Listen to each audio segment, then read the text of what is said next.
Hello and welcome back to Small Screen Stories, and welcome to a very special episode of Small Screen Stories. So what I'm going to start doing is every Friday now, I'm going to start doing these spoiler talk episodes about shows that I'm enjoying at the moment. And the show that I'm enjoying at the moment is WandaVision.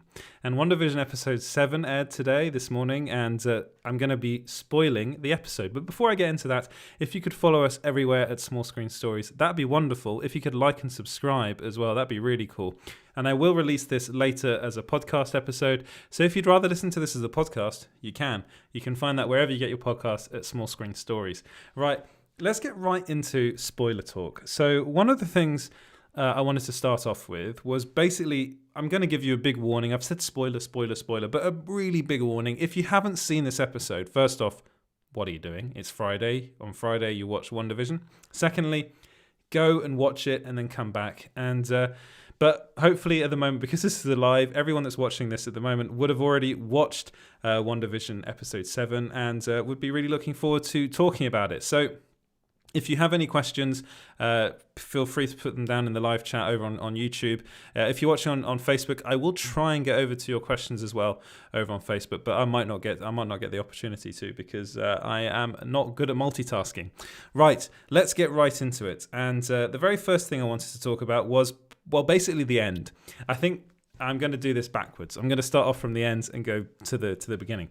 And the end of this episode was easily the most, I think for me personally, it was a bigger moment for me than Evan Peters turning up at the end of episode 5, I believe it was now, maybe 4, 5, no, I think it was 5. Yeah, it was 5, where he turned up as Pietro. The reason being is because so basically, spoilers, Agnes is Agatha Harkness, and that's the big reveal of this episode. And for me, that was massive because it basically confirmed my beliefs. This whole time I've believed this, is that Wanda is not in control. Wanda is not the one that's pulling the strings. She thinks she is, and she's made to think she is. Agnes, this whole time, has been masquerading as someone that is actually, someone that is in trouble, someone that's being manipulated by Wanda. She's done a brilliant job at it, by the way, because it's really thrown me. So in episode 6, there was that whole moment between her and Vision where Vision touched her temple when she was in the car dressed as a witch, let me remind you, and she made it seem as though she was, coming to. And actually she wasn't. She was performing this whole time. In the very end, a brilliant end sequence where you have that, well, not end sequence, but like that song where the Agatha Harkness song. And I really, really enjoyed that, by the way. I thought that was great. And the way they did it, I thought was really good. You have a lot of this now, it really does seem as though, and I'm going to give props out to Mikey Sutton because he called this, it seems as though this show is really bringing in the horror aspect to the Marvel Cinematic Universe. To me, that's amazing because I'm a massive horror fan. But I love witches. I think they're great. I think they're brilliant. And it looks like they're going to be bringing witches into it, which they are, because they brought in Agatha Harkness. Now, in the comics, Agatha Harkness, now I'm going to be completely honest with you, before this episode, I didn't really know much about her. All that I knew was that she was kind of linked to Scarlet Witch. But she's not just linked to Scarlet Witch, she's linked to Reed Richards, Susan Storm. She kind of has a lot to do with the children in the Marvel comics, and she's often linked to Mephisto, which is why people are getting very excited about her being in this. And I'm actually now convinced that Mephisto will turn up in some form. Maybe not, maybe that he'll be referenced, and it'll be something that Agatha Harkness is trying to do, is trying to find Mephisto maybe as part of this, because she is linked to him. I believe she has I'm not going to say what I'm going. I mean, she might have children with him. I don't know though. I'm not.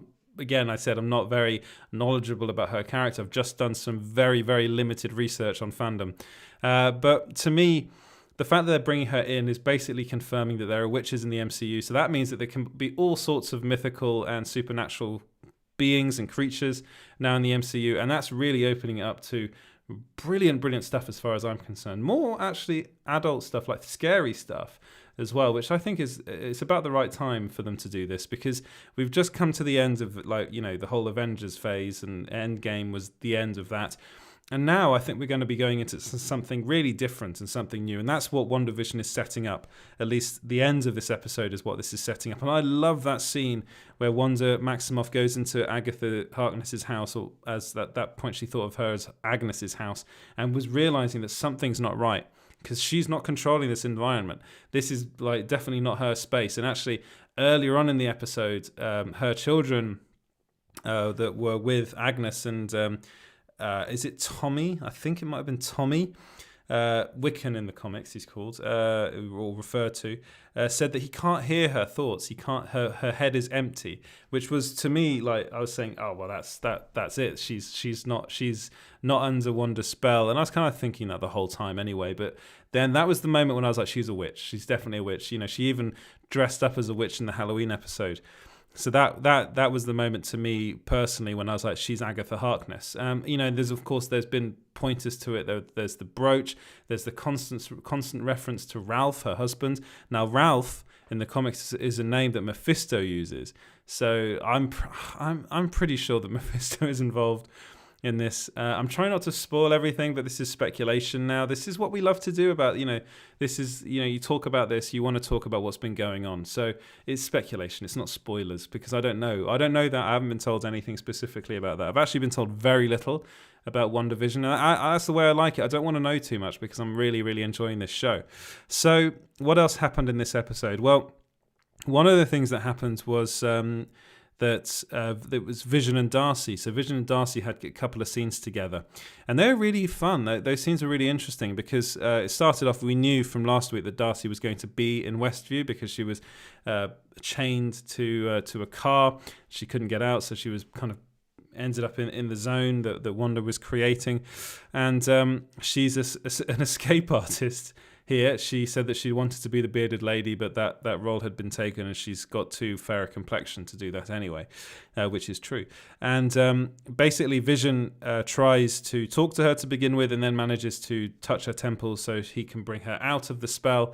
And then we get an interesting scene between the two of them where they try to get back to the center of Westview together, and this is basically where Darcy reveals everything to Vision about what's happened to him before, what's been going on in Westview. So he finds out that he died twice. He finds out that he was killed by Thanos and then killed again.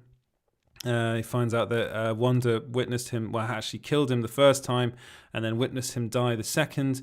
And that Darcy said the one thing that's been true about everything that's been going on in here is the love you have for Wanda and the love that Wanda has for you. And that was a really touching moment. I also love the fact that they're kind of, this whole episode is a take on Modern Family. I think that was brilliant. I love the documentary style that they do. And that's, of course, a Modern Family thing, and also The Office. And actually the theme to this song, to this episode, the theme tune, the title sequence, is a nod to the American Office, which I also liked. One thing I will say was that they were talking a lot about an aerospace engineer. This is Monica Rambeau was talking about that in previous episodes, and a lot of people were saying that this could be Reed Richards, and I was really hoping it would. I'm not going to lie, I was really, really hoping I get to see Reed Richards in this because I just love Reed Richards. I love the Fantastic Four, and I'm also pretty sure that that would have been great if we saw John Krasinski turn up as Reed Richards. But no, it wasn't Reed Richards, and actually it was a character I had no idea who it was. And basically, she obviously has ties to Monica's mother, this character, and it's kind of an army kind of character, which is fine, part of SWORD.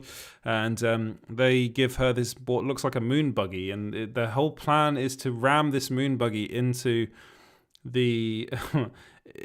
The plan really didn't make sense. That was the thing I was kind of a bit disappointed by. They have this moon buggy and they ram it into the force field, and it just gets ejected. And Monica Rambeau basically only manages to escape. She very narrowly manages to escape. Almost dies in that thing because that thing gets chucked out. It gets expelled,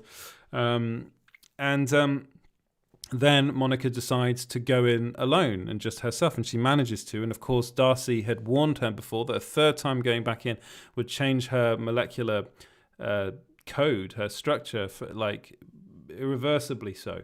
And this is where Monica gets her powers. So, of course, in the comics, Monica is powered. She has this kind of energy thing that she can do, and she can see things differently, and she's very powerful, actually, in the comics. And it seems as though that's the version we're getting in the MCU as well. And there's a really good scene between Monica and Wanda's basically telling Monica to go, and you can tell that she tries to, and then she's shocked to find that Monica's now got powers, and actually she's pretty tough. So she's not going to be easy to get rid of. And this is where Agnes comes in and takes Wanda back into her house, and the whole witch stuff starts to happen, which is brilliant. But I love that so much. And so Monica's character is getting more and more interesting. We know that Monica's going to be in Doctor Strange 2, so she's going to have these powers now. So she's probably going to end up becoming one of the new Avengers in the MCU, which is really, really exciting. I'm really looking forward to that. And I think Teyonah Parris is brilliant. So I'm just really, really looking forward to seeing more of her, and more of her in episode 8 as well. The end of this episode ended with there was a post-credit scene. If you'd missed it, you should watch it until the end, and that's actually unusual because this is the first time they've ever done a post-credit scene for this show. And that's when we see her, Monica, trying to go into Agnes's house and trying to get into the basement, and then Pietro turns up and says snoopers will be snoopers, or something along those lines. Snooping gets your stitches, or something like I can't remember exactly what he said. I had to pause it, I remember, because I couldn't really understand what he was saying the first time. So it looks like she might be in trouble, because and the whole thing is the reveal that Agnes is Agatha Harkness comes in a song, and in that song you see her kind of manipulating everything behind the scenes.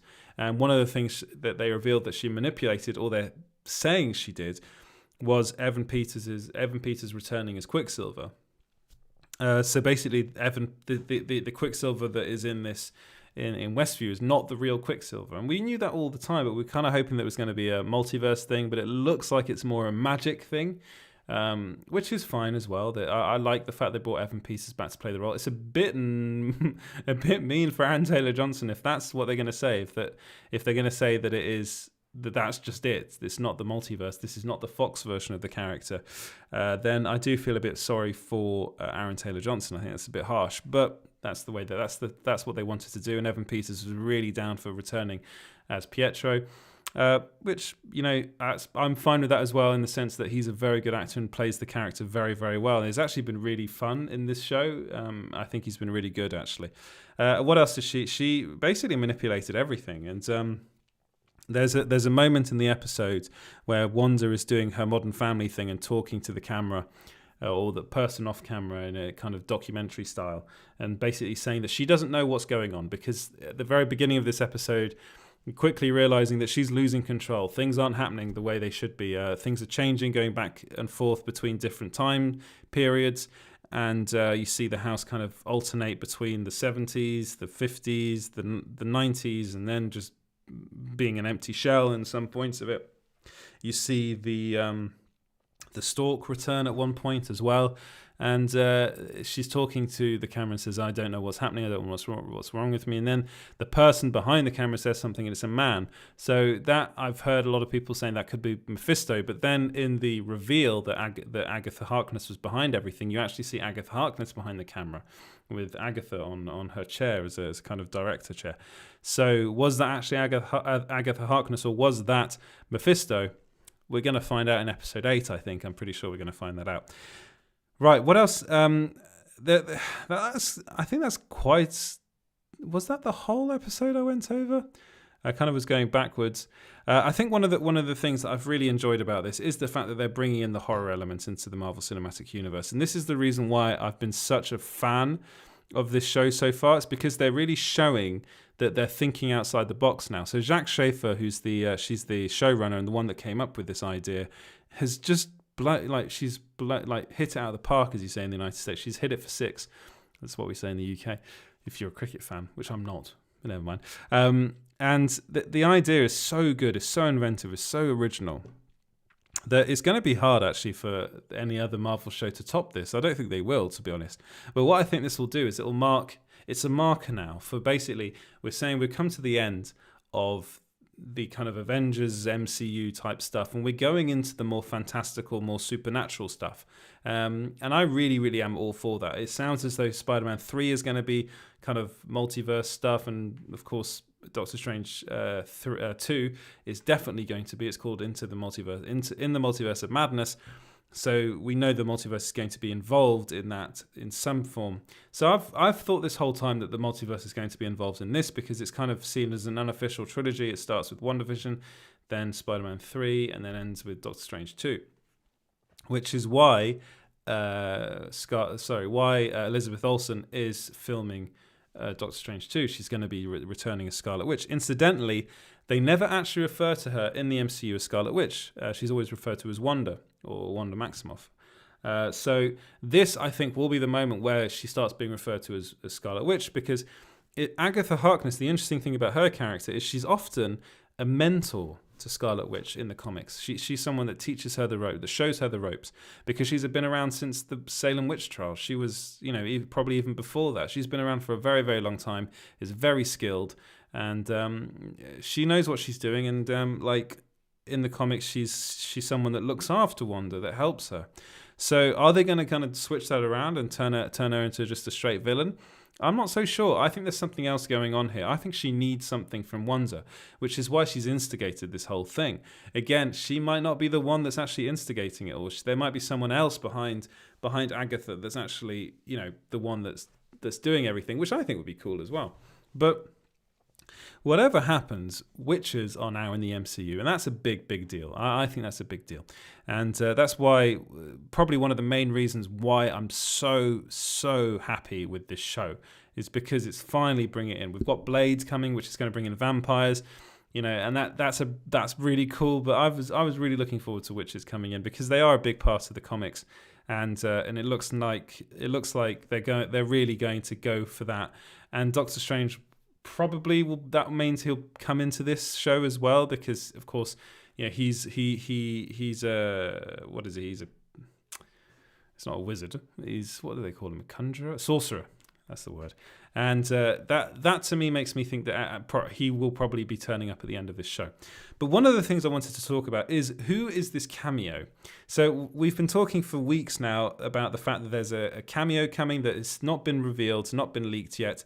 And actually, Paul Bettany was talking about it a couple of weeks ago and said that it was an actor that he has longed to act alongside for his whole career, for his whole life, in fact. And he actually said this again in a recent interview with Esquire. He said that there is this theory that says that there's some mysterious Avenger who's going to appear in WandaVision, and people seem to think that mysterious Avenger is Doctor Strange. Truth is, of all the characters we were trying to keep secret, a lot of them got out through leaks. That's Evan Peters, and probably Agatha Harkness as well. There is one character that's not been revealed, and it's very exciting. It's an actor I've longed to work with all my life. We have some amazing scenes together, and the chemistry between us is, I think, extraordinary. It was just fireworks on set, so I'm really excited for people to see that stuff. So who is this character he's talking about? So a lot of people were saying, oh, it's Magneto. It's going to be Ian McKellen, because Ian McKellen is a massive, he's a legend. He's a national treasure. In the UK, at least, because he's British. That would make sense. Magneto would make sense, because Magneto in the comics is linked to Wanda Maximoff. He's actually Wanda's dad in the comics, but then in the MCU, it doesn't look like they're going down that route. And also, Paul Bettany's actually worked with Sir Ian McKellen before, so that makes me think that it's not going to be him. I'm pretty sure it's not going to be him. So who could it be? Well, the only real other possibility, considering that Paul Bettany said this is someone he's been a fan of, admired his whole life. He said, I've an actor I've longed to work with all my life. So who could that be? One person it could be is Sir Patrick Stewart, because Sir Patrick Stewart was, of course, in Star Trek. Star Trek The Next Generation. He played Jean-Luc Picard. Big deal. That was in the 80s. Paul Bettany's now nearing 50. So before Star Trek, Patrick Stewart wasn't really that well known. He was a Shakespearean actor. I know that Paul Bettany is a big Shakespeare guy, so maybe he'd seen him on stage and he'd really wanted to work with him, because if Paul Bettany comes from London, around London, so he would have known about an actor like that. He was very, very big in London, Patrick Stewart, and basically the first kind of Hollywood. It wasn't really Hollywood, but the first big role he had on television was in Star Trek. And then, of course, he went on to play Charles Xavier. So I think Patrick Stewart makes sense. I think it's someone that he would have wanted to work with maybe on stage when he was younger, coming up in acting school. People going, oh, this Patrick Stewart's brilliant. You should watch him in Othello or Macbeth or whatever he was in. I don't know if he was in those two Shakespeare shows. Well, he probably was in those two Shakespeare plays. But it just makes sense that they would bring him in, because Charles Xavier is someone that could talk not only to Wanda but also to Agnes, to Agatha Harkness, and it would. I really do think it would make sense for them to bring in that character and have Sir Patrick Stewart play that character. And of course, everyone will probably be going, wait, well, he said, Patrick Stewart said he met with Kevin Feige, but he didn't want to. He said no. He turned Feige down. Come on. Really? Are you really going to bring that up in my face? Because any actor that denies something like this, think of Tatiana Maslany, that denied that she was playing She-Hulk, and then it was revealed that she is playing She-Hulk. Don't trust what actors say. They lie all the time. I mean, Paul Bettany could be lying about this, but there's no real reason to. So I'm pretty sure that Patrick Stewart is coming back, is going to be playing Charles Xavier, and I think he's going to be in WandaVision. I think that's the big Luke Skywalker-esque cameo that people have been talking about, because it would make so much sense. It would be something that would get the fans, like if you think of a Luke Skywalker type cameo, if you think of an actor that someone like Paul Bettany has longed to work with his entire career, and he hasn't worked with Sir Patrick Stewart, I have checked, there's only one name. There's literally only one name it could be, and that's Patrick Stewart. I can't think of any other actor that Paul Bettany hasn't worked with that he's longed to. Meryl Streep, maybe. I mean, why would she turn up in this? That doesn't make any sense. I can't think. Judi Dench maybe is another one that I'm not sure if he's worked with her. I'm just throwing names out now, like random names. I mean, I thought it was a bit of a given that it might have been Ian McKellen, but then I remembered that they were in the Da Vinci Code together. So yeah, it makes a lot of sense, and the more I think about it, the more I think it's going to happen. And then the other stuff that's happening in this, to get away from the cameo stuff, is that we've got the stuff with director Hayward. So I've been talking a lot about the fan theory that Hayward is actually Ultron in disguise. I was actually told that Ultron is going to be in this show. He's actually in the cast. James Spader is in the cast. So how is that going to come about? I do think that Ultron is involved in this. Is James Spader the kind of iconic actor that someone like Paul Bettany would want to work with his entire career? Well, not so sure. James Spader is a bit of a legend. Secretary is a incredible film, and he's a brilliant actor, and you can see the Blacklist. He's brilliant in the Blacklist, but he's not on the same level as a Patrick Stewart, and it's not someone that Paul Bettany would have longed to work with his entire career. And also, I'm pretty sure they worked together already on Avengers: Age of Ultron.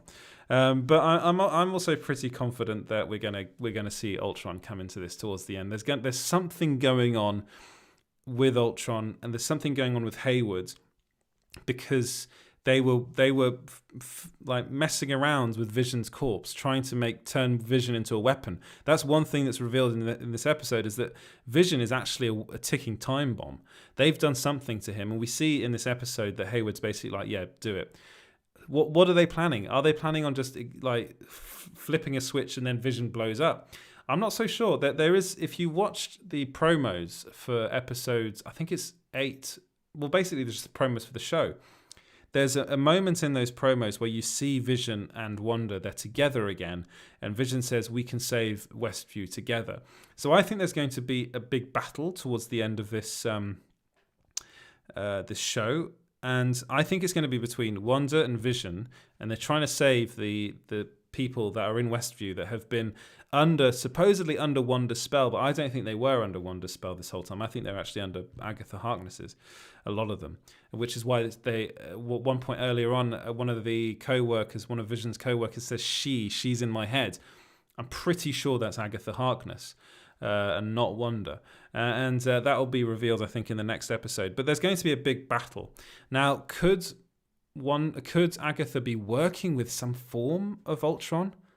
Maybe. Could the whole thing be Ultron trying to get his body back through Vision? That could be another possibility as well. That's something a lot of people have been saying, that Director Hayward is Ultron in disguise, but I wonder whether Director Hayward and actually the whole of S.W.O.R.D. in those 5 years has actually been infiltrated by Ultron, who could just be some sort of code, and that he's actually running the whole show over there at S.W.O.R.D. I wonder whether that's actually going on, and I think that would be pretty darn cool personally if that's what's happening. That's something that I would be very, very excited to see. But with that, I think that's everything I wanted to talk about in this episode. There were a lot of spoilers, a lot of speculation, but do let me know what you think is going to happen in the comments. If you think we're going to see, do you think we're going to see Ultron? Do you think we're going to see Sir Patrick Stewart? Do you think Agatha Harkness is working with someone or alone? Are we going to see Mephisto? Is Ultron behind everything? Is Ultron, is Ultron, as I think is actually going to be the case, is Ultron in charge of S.W.O.R.D.? Let me know your thoughts in the comments below. Speculation is fine. It's not spoilers. Speculation is not spoilers. It's just people coming up with theories. And that's what Marvel wants you to do. That's what Disney wants you to do. Paul Bettany loves reading people's theories, loves listening to people's theories. So do put them in the comments. And with that, I'll say goodbye. Thank you very, very much for watching. If you could like and subscribe, that'd be wonderful. If you could follow us on social media, that'd be pretty darn cool as well. You can follow us at Small Screen Co. You can also follow me if you want. You can follow me on Twitter at EJ Lauder, and I will release this as a podcast, and you can find the podcast at Small Screen Stories. And if you're listening on Apple Podcasts, then a 5-star rating would be brilliant, just absolutely brilliant. And with that, I'll say goodbye. Thank you very much for watching, and have a lovely weekend. I'll see you next week. Cheers and goodbye.